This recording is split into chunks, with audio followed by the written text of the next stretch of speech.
Assalamualaikum warahmatullahi wabarakatuh. Perkenalkan, saya Ivan Septina Bella, salah satu dosen tetap yang mengajar di Prodi Manajemen Fakultas Ekonomi dan Bisnis Universitas Islam Kebangsaan Indonesia. Latar belakang pendidikan saya adalah pendidikan bahasa Inggris, sehingga saya dibebankan untuk mengajar mata kuliah bahasa Inggris bisnis yang berada pada semester ganjil dengan bobot 2 SKS.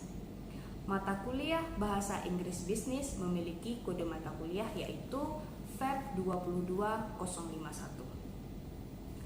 Adapun deskripsi singkat tentang mata kuliah ini adalah mahasiswa agar memiliki kemampuan untuk belajar tentang konsep-konsep dasar bahasa Inggris dalam bentuk lisan maupun tulisan dengan menggunakan tata bahasa yang baik dan benar, seperti penggunaan verb, tenses, dan grammar. Sehingga hasil dari pembelajaran ini diinginkan mahasiswa mampu untuk menerapkan konsep dasar berbahasa Inggris untuk mengungkapkan ide dan pendapat mereka baik secara lisan maupun tulisan di dalam kehidupan akademik yang berkaitan dengan bidang keilmuannya seperti ekonomi maupun bisnis. Selanjutnya, capaian pembelajaran yang dibebankan pada mata kuliah ini ada 4. Yang pertama, berkontribusi dalam meningkatkan mutu kehidupan bermasyarakat, berbangsa, bernegara, dan peradaban berdasarkan Pancasila. Kemudian yang kedua adalah mampu menerapkan pemikiran logis, kritis, sistematis, inovatif dalam konteks pengembangan ataupun pengimplementasian ilmu pengetahuan dan teknologi yang memperhatikan dan menerapkan ilmu humaniora yang sesuai dengan bidang keilmuannya. Kemudian yang ketiga, mampu membuat perencanaan dan pengembangan sumber daya manusia. Sedangkan yang keempat adalah menguasai konsep teoritis dan praktikal ilmu komunikasi dan teknologi informasi dalam bidang manajemen dan kewirausahaan.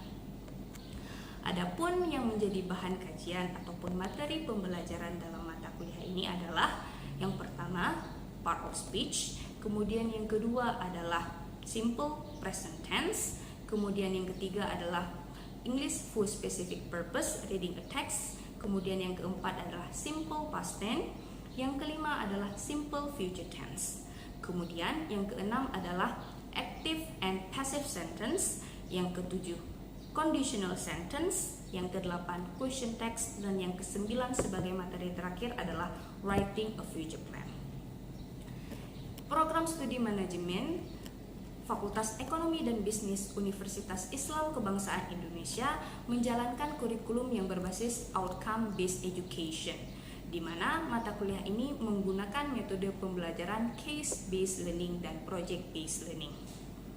Case-based learning adalah metode pembelajaran yang berorientasi pada peningkatan kemampuan mahasiswa dalam memahami suatu hal. Tujuan dari metode ini adalah mempraktekkan nilai dan norma dalam menyelesaikan masalah dengan beberapa solusi alternatif, baik secara individual maupun kolaboratif. Sedangkan project-based learning merupakan metode pembelajaran yang dirancang khusus agar mahasiswa dapat melakukan proses pembelajaran secara nyata, yaitu dengan menggabungkan pengetahuan baru berdasarkan pengalaman. Untuk mencapai tujuan pembelajaran yang efektif, dalam proses pembelajaran, saya menggunakan pendekatan DIA, yaitu Delivery, Interaction, Assessment. Dalam tahapan delivery, saya sebagai dosen memberikan materi pada setiap pertemuan dengan menyampaikan bahan ajar melalui PPT, video, modul, dan buku referensi, baik secara luring maupun daring melalui LMS. Kemudian pada tahap interaction, saya selaku dosen dan mahasiswa melakukan diskusi aktif yang mana bertujuan untuk memudahkan mahasiswa untuk memahami materi yang sedang dipelajari. Kemudian pada tahapan yang terakhir adalah tahapan asesmen. Di sini pada akhir perkuliahan saya akan memberikan penilaian yang mana pedoman penilaian tersebut sudah distandarkan oleh Fakultas Ekonomi dan Bisnis. Adapun yang menjadi Pedomannya yaitu yang pertama, kehadiran bobotnya 15%, kemudian sikap bobotnya 10%, kemudian tugas dan kuis bobotnya 25%, kemudian ujian tengah semester berbobot 20%, dan yang terakhir adalah ujian akhir semester yang berbobot 30%. Sehingga apabila dikumulasi, semua poin-poin tersebut memiliki nilai 100%. Baik, untuk lebih lanjut, mari kita saksikan bersama-sama video proses pembelajaran dengan materi Simple Present Tense yang diberikan kepada mahasiswa Prodi Manajemen Fakultas Ekonomi dan Bisnis semester 2.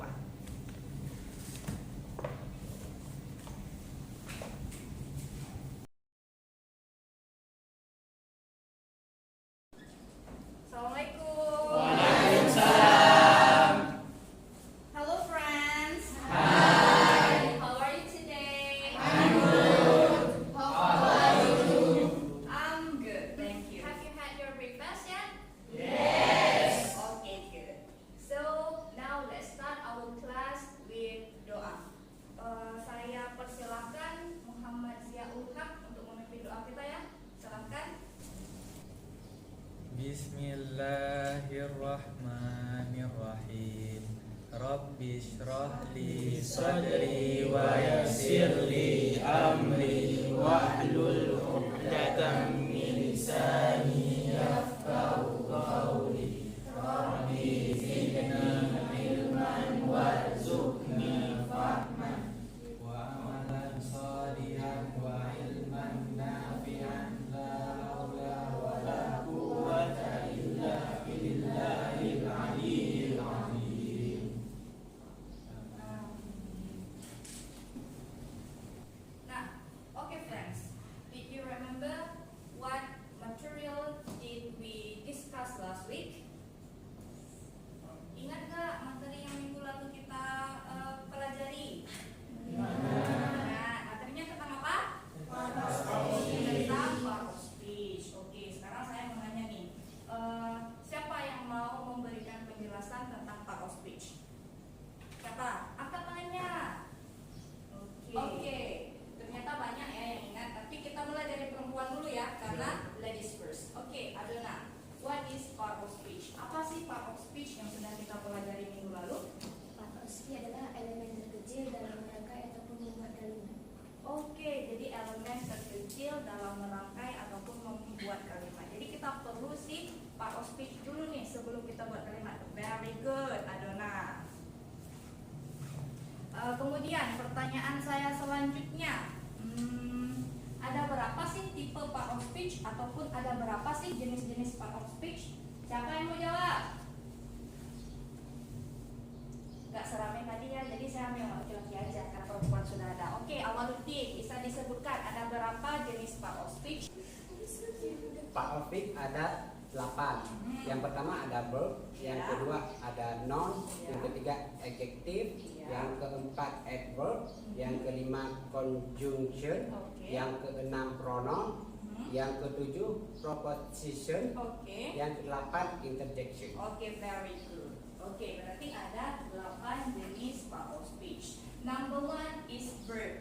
Verb itu adalah kata kerja. Kemudian yang kedua adalah noun. Noun itu adalah kata benda. Sedangkan yang ketiga ada adjective. Adjective itu adalah sifat. Yang keempat ada adverb. Adverb adalah kata keterangan. Kemudian yang kelima ada conjunction. Conjunction adalah kata penghubung. Kata penghubung atau kata hubung sama dia. Kemudian ketujuh ada pronoun. Pronoun itu adalah kata ganti. Kemudian ada preposition. Preposition adalah kata depan, benar. Dan yang terakhir ada interjection. Muhammad Vanuatu, interjection apa dia? Interjection adalah kata pendek. Oke, very good. Kata pendek ataupun kata seru yang mana dia mengekspresikan emosi ataupun perasaan kita. Oke, very good. Kalian sudah memahami materi kita sebelumnya dengan sangat baik. Karena hari ini kan pertemuan keberapa kita? Kelima. Oke, pertemuan kelima. Berdasarkan FPS yang sudah saya berikan di awal pertemuan, di awal semester, materi kita hari ini akan menjadi simple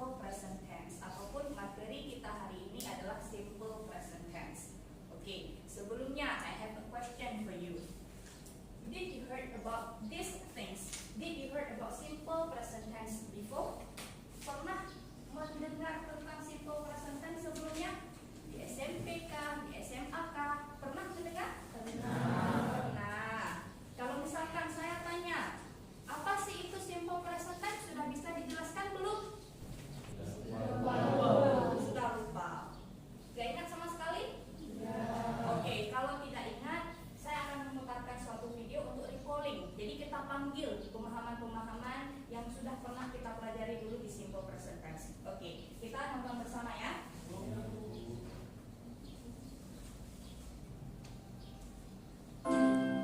ESL Library. Simple present. My hand grows quickly. Oke. Look at the picture and say or write. So, what did you get from the video? Apa sih yang kalian ketahui ataupun apa yang kalian pahami dari video ini? Atau ada nggak kata-kata yang diulang-ulang dalam video ini? Ada kata apa? Ada kata always, ya kan? Kemudian ada kata every day, every week. Nah, kalau bisa disimpulkan dari video ini, simple present tense adalah sebuah kalimat yang menyatakan aksi. Aksi tersebut terjadi berulang kali. Kenapa saya bilang berulang kali? Always. Always means selalu. Kemudian ada kata-kata every. Every juga artinya adalah selalu ataupun setiap lebih tepatnya. Berarti pekerjaan tersebut dilakukan berkali-kali. Nah, itu dia tentang si simple present tense tadi. Sudah terpanggil materinya? Oke. Nah, kita masuk ke materi kita hari ini. Jadi simple present tense. Oke. Nah, simple present tense tadi sudah kita jelaskan berdasarkan video adalah aksi yang terjadi ataupun aksi yang dilakukan berulang kali. Gitu dia kan? Nah, sebelum itu tadi kan ada dinampakkan di video tenses itu terbagi menjadi simple present, simple past, simple future. So, in English there are differences between sentences. Ada perbedaan dalam kalimat. Kalau misalkan dalam bahasa Indonesia kita ingin menjelaskan ataupun mengungkapkan suatu aksi yang telah kita lakukan di masa lampau. Jadi kalau misalkan saya ingin menyatakan ataupun membicarakan suatu aksi yang telah terjadi di masa lampau, saya hanya perlu menambahkan kata telah. Contoh, saya telah makan nasi tadi pagi, ataupun saya telah sarapan tadi pagi. Ya kan? Kalau misalkan aksi tersebut belum terjadi, misal si Wira dia minggu depan mau mengikuti turnamen dalam bahasa Indonesia, gimana cara kita bilangnya? Saya akan mengikuti turnamen minggu depan.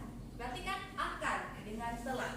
Kita hanya perlu menambahkan kata-kata telah untuk aksi yang sudah terjadi di masa lampau dan kata-kata akan untuk berarti untuk aksi yang belum terjadi.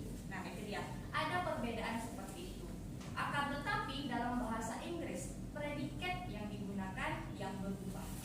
Kata kerja yang digunakan yang berubah. So, you should know in English there are 3 forms of verb. Ada 3 bentuk dari kata kerja. Jadi ada namanya verb 1 kalau orang awam yang bilang, namanya verb present. Kemudian ada verb bentuk kedua, namanya verb past. Ya. Kemudian yang ketiga ada namanya verb past participle. Nah, itu dia. Jadi kalau misalkan orang biasa menyebutkan verb 1, verb 2, verb ketiga. Tetapi kalau namanya itu verb present, verb past, dan verb past participle. Nah, kalau misalkan materi kita hari ini simple present tense, kira-kira verb keberapa yang digunakan? Verb 1, very good. Oke. Nah, ada pertanyaan teman-teman? Ini baru pengantarnya. Belum kita masuk ke materi secara mendalam. Ada yang ingin ditanyakan? Ada Bu? Iya, silakan. Ini Bu, tentang bertanya. Apa yang akan terjadi apabila subjek adalah orang ketiga? Oke. He atau it. Berarti orang ketiga itu ada she, ada he, ataupun it ya. Iya. Tadi sudah dijelaskan juga di video kan. Iya. Di video tadi ada katanya kalau subjeknya plural, kemudian subjeknya yang singular seperti apa. Oke.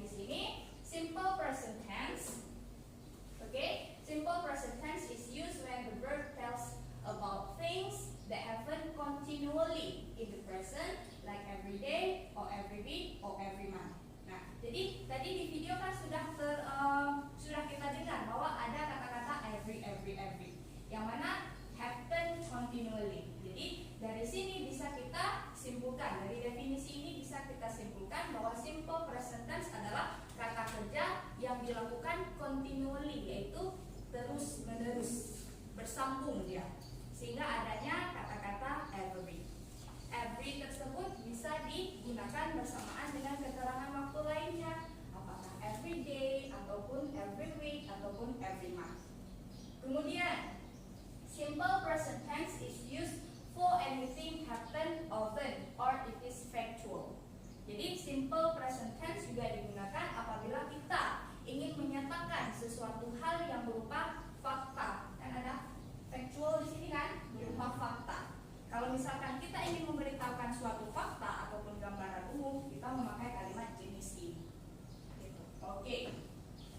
Selanjutnya, nah ini juga sama ya, ini masih definisi. Tetapi yang perlu kita fokuskan adalah repetitive action.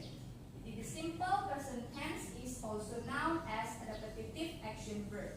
It means that we use simple present tense to describe a daily routine. Jadi simple present tense juga digunakan pada waktu ataupun situasi yang mana menggunakan kata kerja tersebut secara terus-menerus ataupun berulang.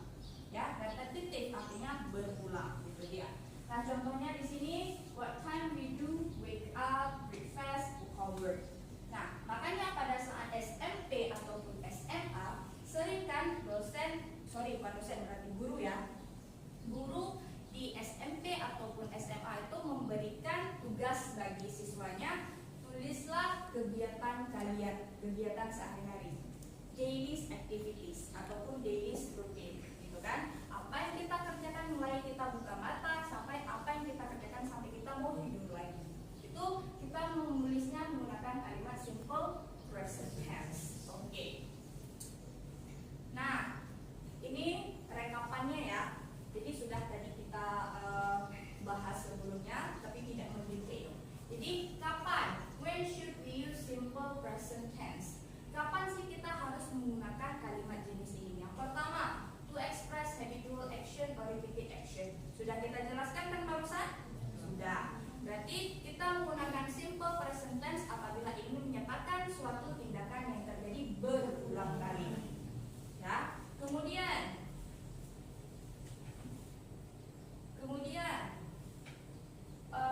yang kedua, to show general truth or scientific fact. Kalau kita ingin mengatakan sesuatu yang berupa fakta ataupun gambaran umum, kita pakainya sih simple present tense. Itu dia. Jadi contohnya, the sun rises in the east and sets in the west. Yang mana matahari itu terbit di timur dan tenggelam di barat. Itu siapa yang bilang? Kita? Bukan. Itu adalah fakta. Itu ya. Oke. Kemudian yang ketiga, to give direction or instruction. Ketika kita memberikan arahan ataupun instruksi. Jadi kita menggunakan kalimat simple present tense. Contoh yang lain, Awaluddin, close the door please. Itu berupa perintah, ya kan, instruksi. Kita menggunakan kata-kata close. Close artinya apa? Verb pertama, close the door please. Oke. Dan yang keempat, yang terakhir itu adalah to state thought or opinion or feeling. Jadi pada saat kita ingin menyampaikan thought, pemikiran, opinion, opini, ataupun feeling, perasaan kita menggunakan kalimat simple present tense. Oke. Nah, contohnya di sini, she feels sad after the funerals. Dia merasa sedih setelah pemakamannya. Contoh lain, tadi kita pertama masuk, Bu Ivon nanya apa? How are you today? Jawabannya, I am fine, I am good. Itu yang ditanya oleh Bu Ivon apa? Feeling. Jadi kalian menjawabnya menggunakan kalimat simple present tense. Bisa dimengerti teman-teman? Bisa. Oke. Sekarang saya mau coba ulangi. Saya suruh mengulangi apa tadi pertanyaan dari Sultan. Coba bisa diulangi Sultan. Kita udah sampai ke titiknya biar lebih jelas. Apa yang akan terjadi apabila subjek adalah orang ketiga? Oke. Subjek orang ketiga. Apa sih yang akan terjadi dari contoh ini? Bisa di-spot nggak ada yang berbeda di sana? Bisa ditemukan nggak perbedaan antara kalimat positif, negatif, dan interrogatif? Bisa nggak? Gimana? Siapa yang bisa memberikan jawaban? di positif di kata kerja teach itu ditambah es, sedangkan di negatif es-nya dihilangkan. Oke, very good. Jadi itulah perbedaannya apabila kalimat simple present tense menggunakan subjek orang pertama ataupun orang kedua dan juga orang ketiga. Yang mana Bu orang pertama, yang mana Bu orang kedua, yang mana Bu orang ketiga. I itu adalah first person. Ya. Kemudian you, they, we itu second person, orang kedua. Kamu, mereka ataupun kami. Sedangkan she, he, dan it itu dia namanya third person ataupun orang ketiga. Nah, perlu dibuat catatan yang cukup bagus ataupun diingat dengan teliti apabila orang ketiga yang menjadi subjek dalam kalimat simple present tense akan ada penambahan as, s ataupun eas kata kerjanya. Contohnya kita punya teach di sini.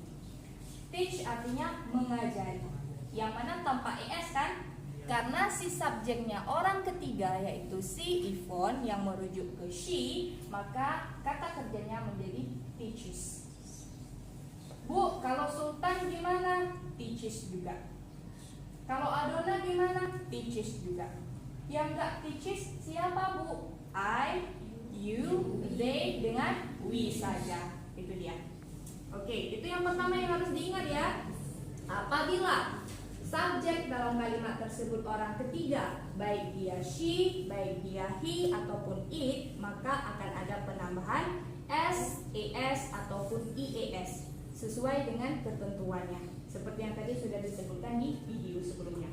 Ya. Kemudian note yang kedua, hal tersebut, penambahan tersebut hanya berlaku dalam kalimat positif saja.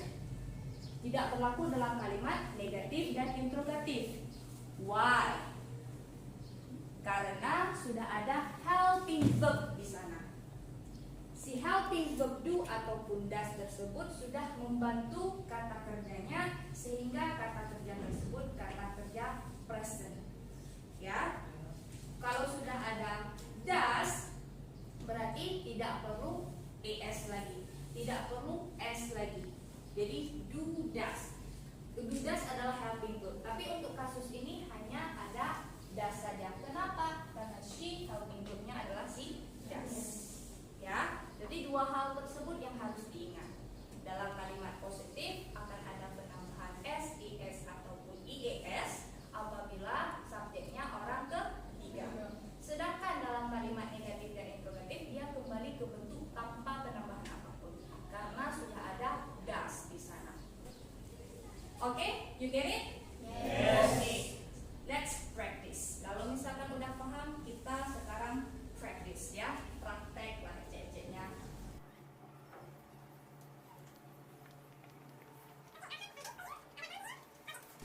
I have a positive statement.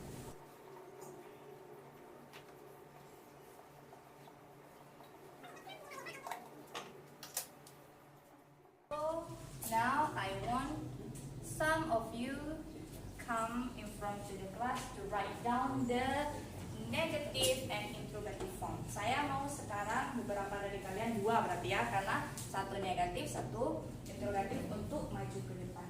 Ada yang mau? Siapa? Nabila aja, Nabila, silahkan. Please Nabila.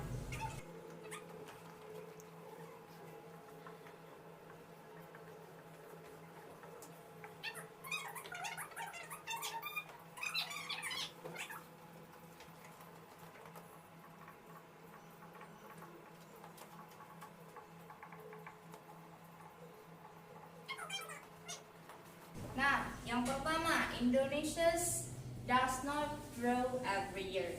Jadi, ekonominya tinggal ya. Indonesia economy does not grow every year. Udah tahu kan kenapa di sini nggak ada S lagi? Jadi, grows tadi karena Indonesian economy dia merujuk ke it. Karena sudah ada does, makanya S-nya hilang. Begitupun dengan interrogatif. Does Indonesia economy grow every year? Juga tanpa S kan? Kenapa tanpa S? Karena sudah ada does.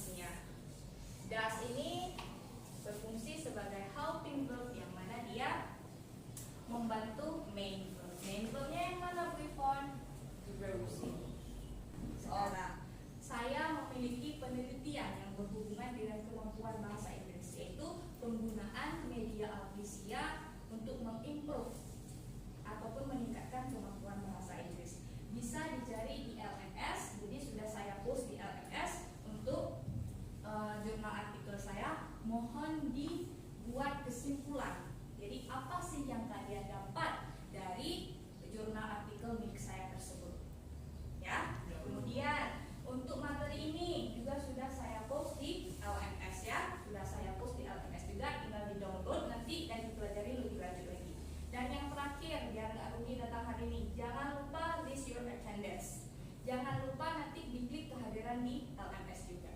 Oke?